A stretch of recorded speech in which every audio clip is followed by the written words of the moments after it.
से लागी गईले चोट हो बलमुआ दोबारा गईले हमरा चोटिया से गईले चोट हो बलमुआ दोबारा गईले मचिया बैठल रौरा सासु हो बढ़ई तीन मचिया बैठल रौरा सासु हो बढ़ई तीन अपना बेटा के हॉर्लिक्स पियाव हो बलमुआ दोबारा गईले अपना बबुआ के काजू खियाव हो बलमुआ दोबारा गईले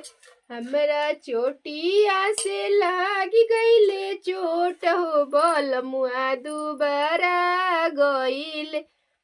से पुली खेलती तू नदी हो बढ़